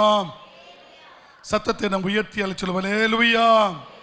இன்னொரு அல்ல சொல்லுங்க, அல்லேலூயா. ஒரு சில நிமிடங்கள் மாத்திரம் ஒரு சில ஆலோசனைகள் கர்த்தருடைய நாமத்தில் உங்களுக்கு தருகிறேன். கர்த்தர் நல்லவர், அவருடைய கிருபை என்று உள்ளது. நான் கடந்த வாரத்திலே கர்த்தருடைய வார்த்தையை உங்களோடு பேசினேன். கர்த்தருக்கு ஸ்தோத்திரம். இஸ்ரவேல் ஜனங்கள், தேவனால் அழைக்கப்பட்ட இஸ்ரவேல் ஜனங்கள், ஆண்டவருடைய ஆசீர்வாதத்தையும் நன்மையும் பெற்ற இஸ்ரவேல் ஜனங்கள், அடிமைத்தனத்திலிருந்து விலக்கப்பட்டு ஆசீர்வாதத்தோடு வாழ்ந்த இஸ்ரவேல் ஜனங்கள், தேவனுடைய பிள்ளைகளே, எல்லா நன்மைகளையும் வாங்கி கொண்டு ஆண்டவரை மறக்க ஆரம்பித்தார்கள். ஆண்டவரை மறந்து வாழ ஆரம்பித்தார்கள். ஆண்டவரை உண்மையான தெய்வம் அவர்தான் என்று சொல்லி தெரிந்தும் அவரை நினையாதபடிக்கு அவரை மறந்து வாழ ஆரம்பித்தார்கள் இஸ்ரவேல் ஜனங்கள். இதை பார்த்து கொண்டிருந்தார்கள். ஆண்டவர், மகளே, மகனே, நீ என்னை விட்டு தூரம் போவதற்கு நீ என்னிடத்தில் என்ன அநியாயத்தை கண்டாய் என்று வேதனையோடு கூப்பிட்ட சத்தங்கள் ஏராளம் ஏராளம் ஏராளமாக இருந்தது. ஆண்டவர், நீ என்னை விட்டு தூரம் போவதற்கு என்னிடத்தில் என்ன அநியாயத்தை கண்டாய் என்று சொல்லி ஆண்டவர் வேதனைப்பட்டு பேசின வார்த்தைகளும் அநேக காரியங்கள் உண்டு. ஒன்று, இந்த இஸ்ரவேல் ஜனங்கள் எவ்வளவாய் பெருகினார்களோ, 4ஆம் அதிகாரத்திலே 7ஆம் வசனத்திலே அவள் எவ்வளவாய் பெருகினார்களோ அவ்வளவா எனக்கு விரோதமாக பாவம் செய்தார்கள். அவ்வளவாய் ஆண்டவருக்கு விரோதமாக பாவம் செய்தார்கள் என்று சொல்லி கர்த்தருடைய வார்த்தை அங்கே குறிப்பிடப்படுகிறது. அவர் செய்த முதல் பாவம் கடந்த வாரத்திலே 2 சம்பவத்தை உங்களோடு பேசினேன். ஒன்று, அவர் எழுதி கொடுத்த மகத்துவத்தை, ஆண்டவர் எழுதி கொடுத்த அந்த ஜீவனுள்ள வார்த்தையை அவர் என்ன செய்தார்கள்னா, நினையாதபடி அந்த வேதத்தை மறந்து வாழ்ந்து விட்டார்கள். அது கையிலே தொடவில்லை. என் கர்த்தருடைய வேதம் நம்முடைய பாதைக்கு வெளிச்சமும் கால்களுக்கு தீபமாய் இருக்கிறதுன்னு சொல்லி வேதம் சொல்லுகிறது. அதை மறந்து மறந்து வாழ ஆரம்பித்தார்கள். தேவ பிள்ளைகளை மறந்து வாழ ஆரம்பித்தார்கள் சொல்லி ஆண்டவருடைய வேதத்தை ஒருவன் அல்லது ஒருத்தி மறக்கும் பொழுது அவங்களுடைய வாழ்க்கையின் மறுபகுதி என்ன தெரியுமா? வேதத்தை படிக்காதபடி, வேதத்தை நேசியாதபடி ஒரு கிறிஸ்தவன் இருந்து கொண்டிருப்பானால் அவனுடைய மறு வாழ்க்கை எப்படி வருகிறது தெரியுமா? அவனுக்குள்ளே அகங்காரமா, அது வேதம் சொல்லுகிறது. ஓசியா 5:5 அகங்காரம், ஆணவம். நான் பேசுகிறதா சரி, நான் சொல்லுகிறதா சரி, நான் செய்கிறதா சரி, நீ எனக்கு எதுவுமே ஆலோசனை சொல்ல வேண்டிய அவசியம் இல்லை, ஓன் பாட நீ பாரு, என் பாட நான் பார்க்கிறேன். இப்படி அகங்காரமாய் பேசுகிற, ஆணவமாய் பேசுகிற இஸ்ரவேல் ஜனங்களாக மாற ஆரம்பித்தார்கள். அன்பான தேவனுடைய பிள்ளைகளே, ஆனா கர்த்தர் எத்தனையோ தருணம் கொடுத்தார், உன் அகங்காரத்தை விட்டு மாறு. அன்று ஒரு நாள் அவன் ஒருவன் நினைத்தான், நான் காரணம் கட்டின மகா பாபிலோன் அல்லவா என்று சொல்லி மனதிலே நினைத்தான். ராஜாவாகிய நேபுகாத்நேச்சார் அடுத்த நொடியிலே மாடுகளைப் போல புல் மேய ஆரம்பித்தான் என்று வேதம் சொல்லுகிறது. மனுஷ சுயம் மாறிவிட்டது, மாட்டினுடைய சுகை வந்துவிட்டது. மனுஷனை போல, மாடுகளைப் போல மனுஷன் புல் மேய ஆரம்பித்தான். அகங்காரமாய், ஆணவம், பெருமை எங்கே வருகிறதோ அங்கே என்ன செய்கிறது? அங்கே ஒரு அழிவு வருகிறதை பார்க்க முடிகிறது. நான் இன்று உங்களோடு பேச போகிற கர்த்தருடைய வார்த்தை என்ன? அந்த இஸ்ரவேல் ஜனங்க செய்த 3வது பாவம் என்ன? 3வது தவறு என்ன? ஓசியா 6ஆம் அதிகாரம், அதிலே ஓசியா 6ஆம் அதிகாரம், அதிலே ஓசியா 6ஆம் அதிகாரத்திலே 4ஆம் வசனமும் 7ஆம் வசனத்தை படிப்போம். 4 எப்ராயிமே உனக்கு என்ன செய்வேன்? பாருங்கள், எப்ராயிமே உனக்கு என்ன செய்வேன்? யூதாவே உனக்கு என்ன செய்வேன்? உங்கள் பக்தி காலையிலே காண்கிற மேகத்தை போலவும் விடிய காலத்திலே தோன்றும் பனியை போல இருக்கிறதே. போதும். அது 7ஆம் வசனம். அவர்களோ ஆதாமை போல் உடன்படிக்கையை மீறி அங்கே எனக்கு விரோதமாக துரோகம் பண்ணினார்கள். ஆதாம் அந்த ஏதேன் தோட்டத்தில் வைத்த பொழுது அந்த உடன்படிக்கையை மீறினார்கள், பாவம் செய்தார்கள், துரத்தப்பட்டார்கள் என்று வேதம் சொல்கிறது. அங்கே என்ன சொல்ல? அவர்களோ ஆதாமை போல உடன்படிக்கையை மீறினார்கள். யார்? இஸ்ரவேல் ஜனங்கள். இஸ்ரவேல் ஜனங்கள் கர்த்தர் கொடுத்த அந்த உடன்படிக்கையை மீறினார்கள். எப்படி? ஆதாமை போல. அந்த ஏதேன் தோட்டத்தில் நீ புசிக்க கூடாது என்று சொன்ன கனியை புசிப்பதற்கு அந்த உடன்படிக்கையை மீறினார்கள். உடன்படிக்கையை மீறி ஆதாமை போல என்ன சொல்கிறது? ஆதாமை போல உடன்படிக்கை மீறி அங்கே எனக்கு விரோதமாக துரோகம் பண்ணினார்கள். ஒரு கணவனுக்கு மனைவி துரோகம் செய்வது போல, மனைவிக்கு கணவன் துரோகம் செய்வது போல, பெற்றோர்களுக்கு பிள்ளைகள் துரோகம் செய்வது போல, பிள்ளைகளுக்கு பெற்றோர்கள் துரோகம் செய்வது போல இஸ்ரவேல் ஜனங்கள் ஆண்டவருக்கு விரோதமாக துரோகம் செய்ய ஆரம்பித்தார்கள். அந்த இஸ்ரவேலுடைய பக்தி எப்படி இருந்தது? கிறிஸ்தவன் என்று காட்டினார்கள், ஆனா உண்மையான கிறிஸ்தவன் அல்ல. அது கிறிஸ்தவன் என்று காட்டினார்கள். எப்படிப்பட்ட கிறிஸ்தவன்? மேலே பாருங்கள், மேகத்தை பார்க்கும் பொழுது மேகம் நின்ற இடத்தில் அல்ல, மேகம் போய்கொண்டே இருக்கும். காலையில் உள்ள பனியை பாருங்கள், வெயில் வருவரை அந்த பனி இருக்கும். வெயில் வந்ததற்கு பிறகு அந்த பனி மாறி போய் விடுகிறது. ஆனால் இஸ்ரவேல் ஜனங்களுக்குள்ளே, ஆண்டவரை அறிந்த ஜனங்களுக்குள்ளே மேகத்தை போல பக்தி இருந்தது, பனியை போல பக்தி இருந்தது. அந்த பக்தி எப்படிப்பட்ட பக்தி? சற்று நேரத்துக்குள் மறைகிற பக்தி. நீங்கள் 2 மணிக்கு ஒரு ஆராதனைக்கு வந்து வெளியே போய் பாவம் செய்வது போல சில பக்தி. 2 மணிக்கு ஒரு பசுமை அறிவு பிள்ளைகளே அங்கே பரிசுத்தமா இருந்துவிட்டு வெளியே போய் பாவம் செய்வது போல சில பக்திகள் இந்த இஸ்ரவேல் ஜனங்களுக்குள்ளே காணப்பட்டது. வேதம் என்ன சொல்லுகிறது தெரியுமா? அங்கே அவர்கள் என்ன செய்தார்கள்? தேவனுடைய பக்தியை, அந்த எப்ராயிமே, யூதாவே, நீ காலையிலே தோன்றுகிற பனியை போல், காலையிலே தோன்றுகிற மேலகத்தை போல் உங்கள் பக்தி காணப்படுகிறதே என்று சொல்லி அந்த இஸ்ரவேல் ஜனங்களுடைய பக்தியை குறித்து பேசுகிறார். இந்த வார்த்தையை கேட்டுக்கொண்டிருக்கின்ற தேவ பிள்ளையே, இந்த ஷம்மா டிவி மூலமாய், யூடியூப் மூலமாய் எங்களோடு இணைந்திருக்கிற தேவ பிள்ளையே, நீ கிறிஸ்தவன் என்று சொல்லுகிறது உண்மைதான். ஆனால் நீ உண்மையான கிறிஸ்தவனாக இருக்கிறாயா? அல்லது கிறிஸ்தவன் என்று சொல்லிவிட்டு ஒரு மேகத்தை போன்ற ஒரு கிறிஸ்தவனாக இருக்கிறாயா? காலையில் உள்ள பனியை போல ஒரு கிறிஸ்தவனாக உன் பக்தியை காட்டுகிறாயா? பக்தியை காட்டுகிறாயா? உன் பக்தி எப்படி இருக்கிறது? 1 தீமோத்தி 4 அதிகாரம் 7 வசனம் 8 வசனம் என்ன சொல்கிறது தெரியுமா? படியுங்கள். சீர்கேடும் வீண் பேச்சுமா இருக்கிற கட்டுக்கதைகளுக்கு விலகி தேவ பக்திக்கு ஏதுவாக முயற்சி பண்ணு. வேதம் என்ன சொல்கிறது? அன்பான கர்த்தருடைய ஜனமே, அந்த 1 தீமோத்தை 4 அதிகாரம் 7-8 வசனத்திலே சீர்கேடும் கிளவிகள் பேச்சுமா இருக்கிற கட்டுக்கதைகளுக்கு விலகி தேவ பக்திக்கு ஏதுவாக முயற்சி செய். சரீர முயற்சி அற்ப பிரயோஜனம் உள்ளது.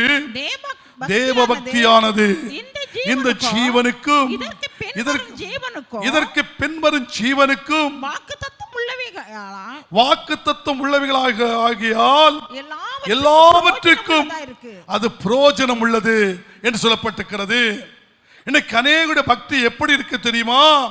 சீர்கேடும் கிளவிகள் பேச்சுகிற பேச்சு கட்டுக்கதைகளுக்கு சாய்ந்து போயிருக்கிறார்கள். இன்னைக்கு ஆவிக்குரிய அந்த பரிசுத்தத்தை குறித்து, ஆவிக்குரிய தரத்தினுடைய உயர்வை குறித்து இன்னைக்கு ஜனங்கள் பேசுவதை நிறுத்திவிட்டு கிளவிகள், அதுவே சீர்கேடும் கிளவிகள் பேச்சுமா இருக்கிற இன்னைக்கு கட்டுக்கதைகளுக்கு 4 பேர் சேருகிறார்கள். அந்த வீடு, இந்த வீடு, இந்த வீடு, இந்த வீடு, இப்படி கட்டுக்கதைகளுக்கு சாய்ந்து 4 பேரை குறை சொல்லி ஓடுகிற கூட்டங்கள் தேசத்திலே பெருகி போயிருக்கிறது. அன்பு தேவனுடைய ஜனமே, வேதம் என்ன சொல்கிறது தெரியுமா? சரீர முயற்சி அற்ப பிரயோஜனம் உள்ளது, தேவ பக்தியானது.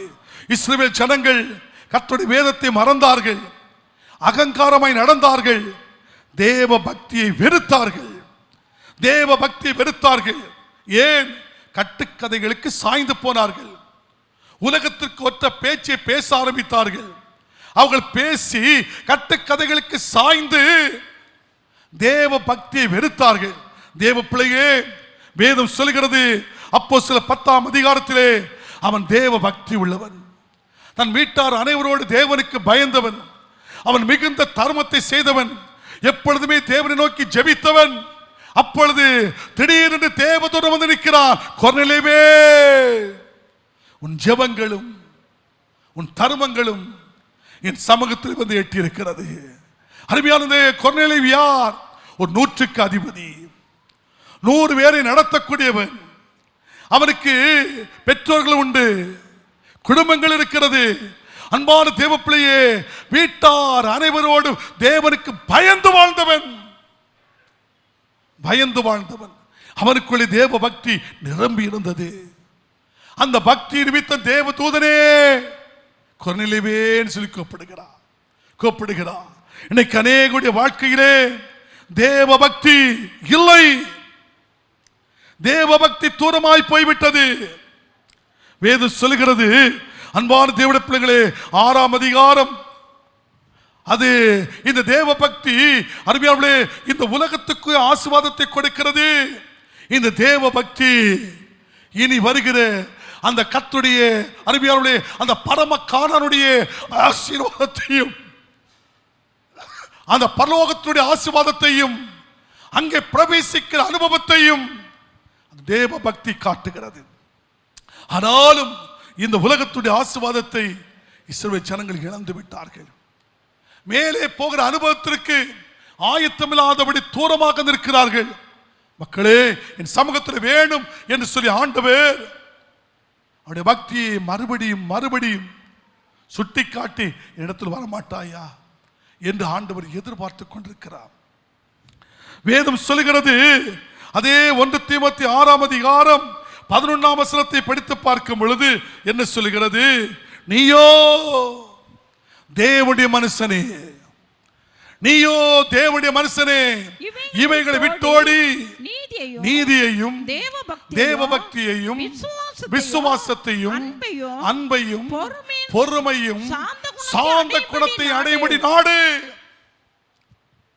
ஆண்டவர் சொல்லுகிறார், அருமையான தகப்பனே, தாயே, தேவ பிள்ளையே, நீயோ இந்த ஜெபத்தில் வந்திருக்கிற தேவ பிள்ளை, நீயோ தேவனுடைய மனுஷனே, தேவனுடைய மனுஷனே, இவைகளை விட்டோடி, அந்த கட்டுக்கதைகளுக்கு விட்டோடி நீதியையும் தேவ பக்தியையும் விசுவாசத்தையும் அன்பையும் பொறுமையையும் சாந்த குணத்தையும் என்ன செய்?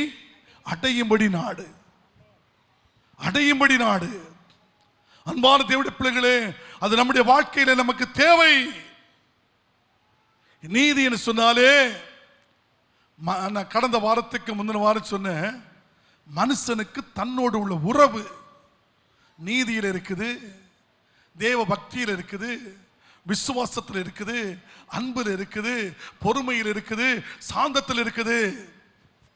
இது ஆண்டவருடைய வார்த்தை பேசின. அன்பான கர்த்தருடைய பிள்ளைகளே, நம்முடைய வாழ்க்கையிலே அந்த இஸ்ரவேல் ஜனங்கள் 3வது செய்த பாவம் என்ன? தேவ பக்தியை வெறுத்தார்கள். அந்த பக்தி அவர்களுக்குள் இருந்தது. எப்படி இருந்தது? சற்று பனியை போல் இருந்தது, சற்று மேகத்தை போல் இருந்தது, மேகத்தை போல் இருந்தது.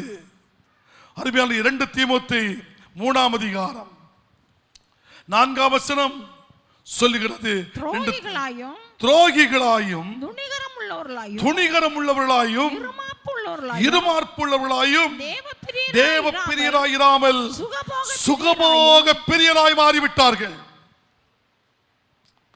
துரோகிகளாக, துணிகரம் உள்ளவர்களாக, இருமார்ப்பு உள்ளவர்களாக, தேவ பிரியராயிராதபடிக்கு சுகபோக பிரியர், சுகபோக பிரியராய் மாறிவிடுகிறார்கள். அந்த 12ஆம் வசனம் என்ன சொல்லுகிறது தெரியுமா? 3 அன்றியும் கிறிஸ்து இயேசுவுக்குள், அன்றியும் கிறிஸ்து இயேசுவுக்குள் தேவ பக்தியாய் மனதாய் நடக்க மனதாய் இருக்கிற யாவரும் துன்பப்படுவார்கள். கைகளை உயர்த்தி சொல்லுவல் ஹல்லேலூயா. சத்தத்தை உயர்த்தி சொல்லுவல் ஹல்லேலூயா. இன்னொரு சொல்லுவல் ஹல்லேலூயா. அன்பான கர்த்தருடைய பிள்ளைகளே, என்ன சொல்கிறது? கட்டுக்கதைகளுக்கு விலகிக் கொள்ளுங்கள். கட்டுக்கதைகளுக்கு சாய்ந்து போகும் காலம் வரும் என்று சொல்லி இருக்கிறது. கிளைவினுடைய கட்டுக்கதைகளுக்கு விலகி ஆண்டவரோடு நெருங்குவதற்கு சில முயற்சிகளை செய்யுங்கள், செய்யுங்கள். தீத்து 2ஆம் அதிகாரம் அந்த 12ஆம் வசனம் என்ன சொல்கிறது தெரியுமா? தீத்து 2:12 படித்து பார்த்தால் என்ன சொல்கிறது? நாம் அவபக்தியையும் லௌகீக இச்சைகளை வெறுத்து புத்தியும் நீதியையும் தேவபக்தியும் உள்ளவர்களாய் இந்த உலகத்திலே நாம் ஜீவனம் பண்ண வேண்டுமா? கைகளை உயர்த்தி ஒரு லட்சம் அல்லேலூயா. சிலவங்களுடைய கை உயரவே மாட்டேங்க. அல்லேலூயா. நாம் அவபக்தியையும் லௌகீக இச்சைகளையும் வெறுத்து தெளிந்த புத்தியும் நீதியையும் தேவபக்தி உள்ளவர்களாய் இந்த உலகத்திலே ஜீவனம் பண்ண வேண்டுமா? எல்லாரும் கைகளை உயர்த்தி ஒரு லட்சம் அல்லேலூயா. நம்ம எல்லாரும் அப்படி எழுந்திருப்போமா? எல்லாரும் அப்படி எழுந்திருப்போம். எல்லாரும் அப்படி எழும்பி தேவனுடைய பக்தியை வெறுத்தார்கள். காலையில் இன்னொரு வார்த்தை பேசினேன். தேவ பக்தியை வெறுத்ததற்கு பிறகு அடுத்தது இஸ்ரவேல் ஜனங்கள் செய்த பாவம் என்ன தெரியுமா? அபிசுவாசிகளோடு ஐக்கியம் கொண்டார்கள். அபிசுவாசிகளோடு பிணைக்க ஆரம்பித்தார்கள். அபிசுவாசிகளோடு சேர ஆரம்பித்தார்கள் சொல்லி முதல் ஆராதனையில் ஒரு செய்தி சற்று கொஞ்ச நேரம் கொடுத்தேன். இன்னைக்கு சமயம் ஓடிவிட்டு அப்படின்னாலே நான் அதை நிறுத்திக் கொள்கிறேன். அந்த வார்த்தையை கேட்டுக்கொண்டிருக்கிற தேவ பிள்ளையே, உன்னுடைய பக்தி எப்படி இருக்கிறது? இஸ்ரவேல் ஜனங்கள் செய்த முதல் பாவம் கர்த்தருடைய வேதத்தை மறந்தார்கள். இரண்டாவது அகங்காரமாய் நடந்தார்கள். மூன்றாவது தேவ பக்தியை வெறுத்தார்கள். அந்த பக்தி அவனை விட்டு போய்விட்டது. அந்த வைராக்கியம் அவர்களை விட்டு போய்விட்டது. தேவ பிள்ளைகளே, நம்முடைய ஜீவியத்திலே அந்த இஸ்ரவேல் ஜனங்கள் நான்காவது செய்த பாவம் என்ன? உலகத்தோடு ஒற்ற வேஷம் தரிக்க ஆரம்பித்தார்கள். அவிசுவாசிகளோடு பங்கு வைக்க ஆரம்பித்தார்கள். உலகத்தோடு நெருங்கினார்கள். இது நிமித்தம் இஸ்ரவேல் ஜனங்கள் அநேக முறை பூமி பிளந்து மரித்திருக்கிறார்கள். யுத்தம் வந்து மரித்திருக்கிறார்கள். அதே நேரத்தில் அந்த இஸ்ரவேல் ஜனங்கள் கானானுக்குள் சரியாக பிரவேசிக்கவில்லை. உலக ஆசீர்வாதத்துக்குள் சரியாக பிரவேசிக்கவில்லை. காரணம் என்ன தெரியுமா? ஆண்டவரை மறக்கும் பொழுது அவரும் என்ன செய்து விடுகிறார்? மறக்க மாட்டா. ஆனா சொல்லிப்பாரு, தள்ளிப்பாரு, தள்ளி கலைன்னு சொல்லி உலக ஒரு வார்த்தை இருக்கிறது. அது போலவே எத்தனையோ முறை கர்த்தர் நமக்கு சொல்லி பார்த்தா கீழ்ப்படியவில்லை. அநேக இஸ்ரவேல் ஜனங்கள் மடிந்து விட்டார்கள். அதனாலே தேவனுடைய பிள்ளையே, நீ ஆண்டவருடைய வேதத்தை மறந்து விடாதே. வேதத்தை நேசி, வாசி, தியானி, ஆராய்ந்து பார். அதோடு கூட தேவனுடைய பிள்ளை, நீ ஆண்டவருடைய சமூகத்தை செய்ய வேண்டிய காரியம் என்ன? நீ வேதத்தை நேசித்தால் நீ நடக்க வேண்டிய வழியை கர்த்தர் உனக்கு காட்டுவார். கைகளை உயர்த்த சொல்லுவலே, அல்லேலூயா. ஆண்டவரே, நான் உம்மோடு இருக்கணும். உமக்கு எனக்குள்ள உறவு தேவ பக்தியில் இருக்குது. நான் பரலோக ராஜ்யத்துக்கு வர வேண்டியதற்கு தேவ பக்தி தேவைப்படுது. அந்த தேவ பக்தி என்னுடைய வாழ்க்கையில் வேண்டும். எனக்காக செபிகள் சொல்லுகிற கர்த்தருடைய பிள்ளைகள், உங்கள் இரண்டு கரத்தை உயர்த்தி காட்டும் பொழுது ஆல்பர்ட் சார் வந்து நமக்காக செபித்து அவருடைய ஆசீர்வாதத்தை கூறுவார்கள். ஜீசஸ்.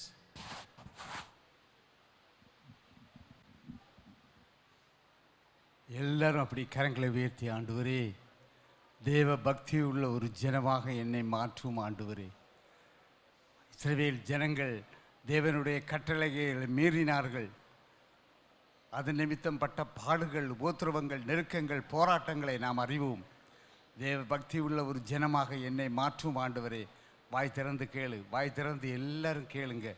ஆண்டவரே, தேவனுக்கு பிரியமான ஜனமாக, வேதத்தை நேசிக்கிற ஜனமாக, உம்மோடு அன்பு கூறுகிற ஜனமாக, உம்முடைய வேதத்தின் படி வாழுகிற மக்களாக, ஆண்டவரே, தேவ பக்தி உள்ள ஜனங்களாக எங்களை மாற்றும் ஆண்டவரே. எல்லாரும் வாய் திறந்து கேளுங்க, எல்லாரும் வாய் திறந்து கேளுங்க.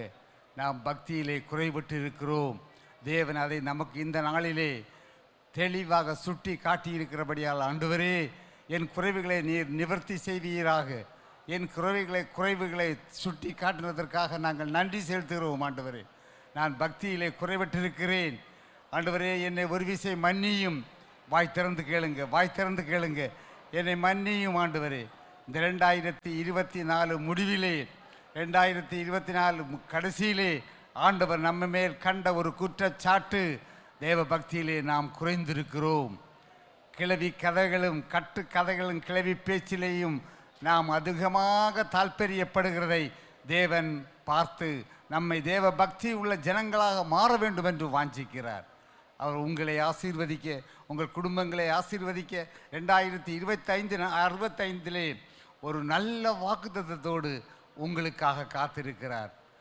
எல்லாரும் வாய் திறந்து, ஆண்டவரே என்னை தேவ பக்தி உள்ள ஜனங்களாக மாற்றும் ஆண்டவரே, நீதியுள்ள மக்களாக, தேவ பக்தி உள்ள ஜனமாக, அன்புள்ள பிள்ளைகளாக, பொறுமையுள்ள பிள்ளைகளாக எங்களை மாற்றும் ஆண்டவரே, எங்களை மாற்றும் ஆண்டவரே. 2025 நீர் எங்களுக்கு தரப்போகிற மாபெரும் ஆசீர்வாதங்களுக்காக, நல்ல வாக்குத்தத்தங்களுக்காக நாங்கள் உமக்கு நன்றி செலுத்துகிறோம் ஆண்டவரே. எங்கள் குறைகளை நிறைவு செய்வீராக, எங்களை ஆசீர்வதிப்பீராக என்று இயேசுவின் நாமத்தில் ஜெபிக்கிறோம் ஜீவனுள்ள நல்ல பிதாவே, ஆமென். என் ஆத்துமாவே கர்த்தரை ஸ்தோத்திரி, என் முழு உள்ளமே அவருடைய பரிசுத்த நாமத்தை ஸ்தோத்திரி.